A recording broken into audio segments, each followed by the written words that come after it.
जय गुरु जी। संगत जी गुरु जी की कृपा, गुरु जी के आशीर्वाद से आज का जो सत्संग मैं आपके साथ शेयर कर रही हूँ वो सुरभि आंटी का सत्संग है। बहुत प्यारा सत्संग, ब्लेसिंगफुल सत्संग है। तो मेरी विनती है सभी गुरु परिवार से कि आप सत्संग को अंत तक सुनिएगा, ध्यान से सुनिएगा, पूरा सुनिएगा। सत्संग का मतलब होता है सत्य का संग, और सत्संग की प्राप्ति हमें जब ही होती है जब गुरु कृपा होती है। तो हम सभी बड़े भाग्यशाली हैं कि हम अपना शुक्राना सत्संग शेयर कर पा रहे हैं, सुन पा रहे हैं। इसके लिए गुरु जी का अनंतम शुक्राना मैं करती हूँ और सारी संगत जी को जय गुरु जी बोलती हूँ। संगत जी, सत्संग अगर आप भी अपने शेयर करना चाहते हैं तो हिंदी में साफ राइटिंग में आप अपना सत्संग लिखकर हमारी जीमेल आईडी पर सेंड कर सकते हैं, ताकि आपके द्वारा सुनाए गए सत्संग से जो भी गुरुजी महाराज की नई जुड़ने वाली संगत होगी, नए गुरुजी के कल्याण महिमा अनुभव के बारे में ज़्यादा से ज़्यादा पता चलेगा। सत्संग आपको पसंद आता है तो आप इसको लाइक कीजिए, चैनल को सब्सक्राइब कीजिए, वीडियो को ज़्यादा से ज़्यादा संगत में शेयर कीजिए और बेल आइकन दबाना बिल्कुल नहीं भूलिएगा। जब भी कोई लेटेस्ट सत्संग आएगा उसका नोटिफिकेशन आपके पास आएगा। तो चलिए संगत जी, चलते हैं गुरुजी महाराज के सत्संग की ओर। सत्संग शुरू करने से पहले करते हैं गुरुजी का मंत्र जाप। ओम नमः शिवाय, शिव जी सदा सहाय। ओम नमः शिवाय, गुरुजी सदा सहाय। जय गुरुजी। साथ संगत जी, सबसे पहले मैं गुरुजी का अनंतम शुक्राना करती हूँ और सारी संगत जी को जय गुरुजी बोलती हूँ। संगत जी, मैं करनाल की रहने वाली हूँ और रात को गुरुजी महाराज ने मुझे ड्रीम सपना दिया और उसमें उन्होंने मुझे बताया कि मुझे एक शुक्राना सत्संग शेयर करना है। ये सत्संग किसके लिए किसके लिए नहीं मुझे नहीं पता, लेकिन गुरुजी की आज्ञा है तो उनकी आज्ञा का पालन करना हमारा फर्ज है। तो सत्संग शेयर करते वक्त कोई भी भूल चुको तो साथ संगत जी क्षमा कीजिएगा, गुरुपा आप भी क्षमा कीजिएगा। साथ संगत जी, बहुत टाइम से मैं कुछ चीज़ों को लेके परेशान थी। संगत जी, मेरा बेटा काफ़ी लंबे टाइम से बीमार था।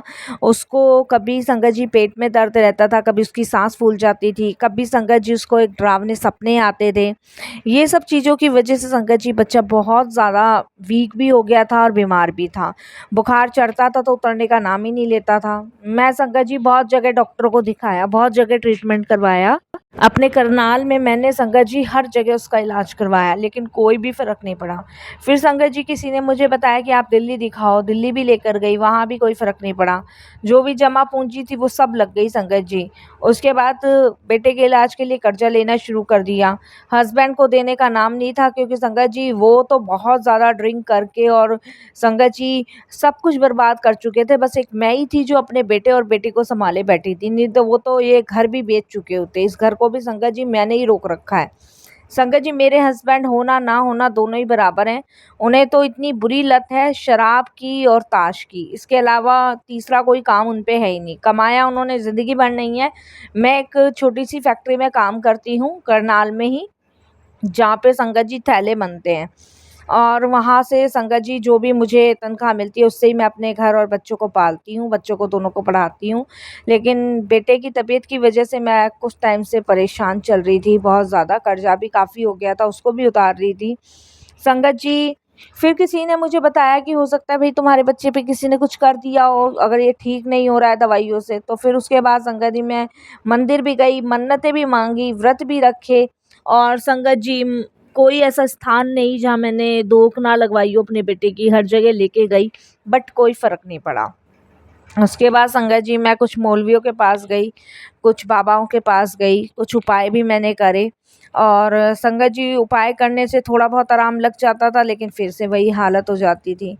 तब संगत जी करनाल में हमारे एक सुरेश करके एक अंकल जी हैं और बहुत एजिड हैं। मैं उनके यहाँ संगत जी घर का काम करने जाया करती थी।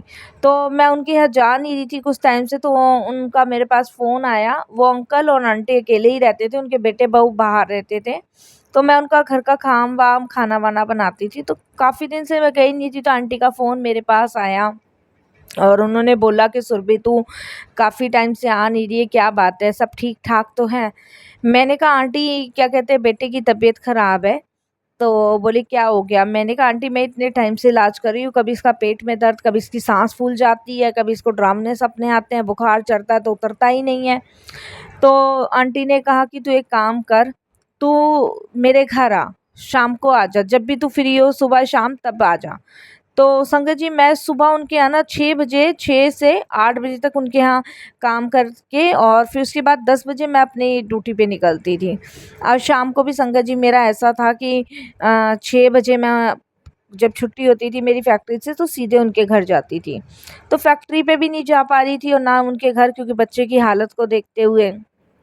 तो संगत जी, मैं शाम के समय उनके घर पहुंची तो आंटी ने मुझे बिठाया, पानी दिया और अंकल आंटी ने मुझे पूछा कि क्या बात है बताओ। मैंने उनको बताई, मैंने कहा ऐसे ऐसे बात है और आपको तो पता ही है सब कुछ मुझे ही देखना है, इतना कर्जा भी हो गया है बच्चे की, पर फिर भी तबीयत ठीक नहीं हो रही आंटी।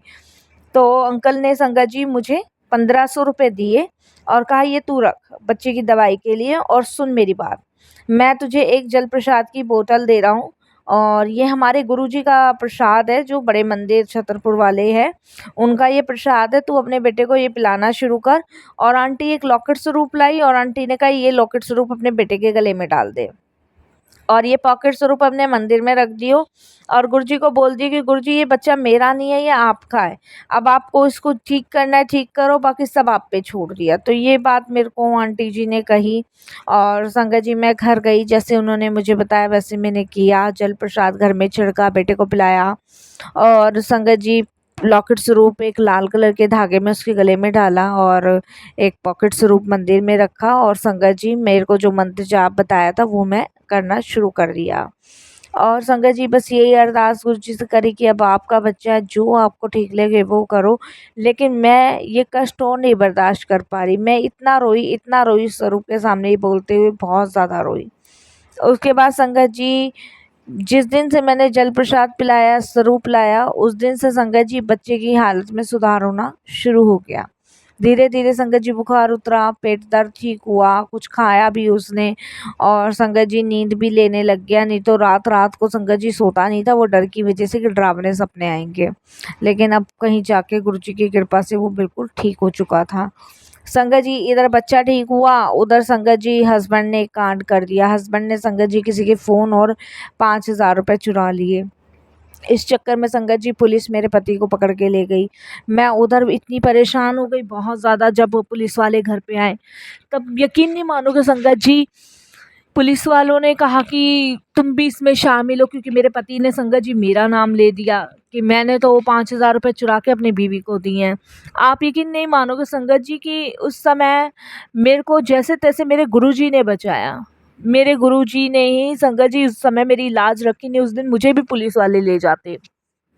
संगत जी गुरुजी की ऐसी कृपा रही कि संगत जी मेरे पति को क्या हुआ क्या नहीं हुआ वो सच उगल बैठे कि मैंने 5000 चुराए थे, मैंने फ़ोन चुराया था, मैंने वो पैसे का जुआ खेल लिया, शराब पी ली और संगत जी पुलिस वाले मेरे पति को ले गए। अभी तक तो वो नहीं छूटे हैं, लेकिन जब से लेके अब तक गुरुजी हमें संभाले हुए हैं। मैं वापस से अपनी ड्यूटी पे जा रही हूँ, वापस से संगत जी अंकल आंटी का काम करने जा रही हूँ।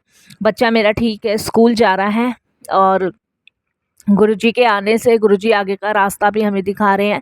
संगत जी कर्जा भी उतरवाने में गुरुजी मदद कर रहे हैं, कर्जा भी उतार रही हूँ, देखो 2 पैसे भी बचा रही हूँ, कैसे कर रही हूँ कैसे नहीं गुरुजी जाने।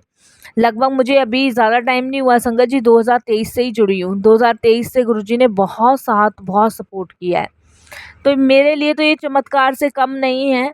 और मैंने शुक्राना सत्संग अभी तक नहीं शेयर किया था, ये तो गुरुजी की आज्ञा थी, मुझे ड्रीम में उन्होंने दिखाया कि मुझे एक शुक्राना सत्संग शेयर करना है तो मैंने किया। मेरे लिए संगत जी मेरे बच्चों से बढ़कर कुछ भी नहीं है। मैं नहीं चाहती कि जो लाइफ में मैंने देखा है वो मेरे बच्चे भी देखें। मैं गुरुजी से यही अरदास करती हूँ कि गुरुजी ये वो चीज़ें ना देखें जो मैंने झेली। मेरे बाप ने तो संगत जी मुझे इस आदमी के हाथ बेच दिया या सौंप दिया, कुछ भी कहें, लेकिन संगत जी मैं नहीं चाहती कि मेरे बच्चे मेरी जैसी ज़िंदगी जिए। संगत जी मेरी दोनों बड़ी सिस्टर हैं, वो बहुत अच्छे घर में हैं, लेकिन संगत जी मेरे साथ ही ऐसा मेरे पिताजी ने व्यवहार क्यों किया मुझे समझ नहीं आता। उसका कारण ये था संगत जी, मेरी जो बड़ी सिस्टर हैं वो संगत जी मेरी पहली माँ से हैं और मैं संगत जी जो मेरे फादर ने दूसरी शादी करी थी उससे हूँ। तो संगत जी मेरे को उन्होंने कभी प्यार नहीं किया और अपनी पहली पत्नी के बच्चों को बहुत प्यार करते थे, क्योंकि मेरी माँ संगत जी मुझे छोटेपन में ही छोड़ के चली गई थी। तो ये सबसे बड़ा रीज़न था कि उन्होंने मुझे ऐसे जगह पे ब्याह दिया। और संगत जी मैंने इतने दुख परेशानियाँ झेली, मुझे कोई नहीं पूछता, लेकिन अब मुझे लगता है कि मेरे गुरुजी हैं जो मुझे पूछ रहे हैं, जो मुझे संभाल रहे हैं। और आगे वही करेंगे जो मैंने उन पे ही छोड़ दिया है। मैंने सब कुछ उन पे छोड़ दिया है संगत जी।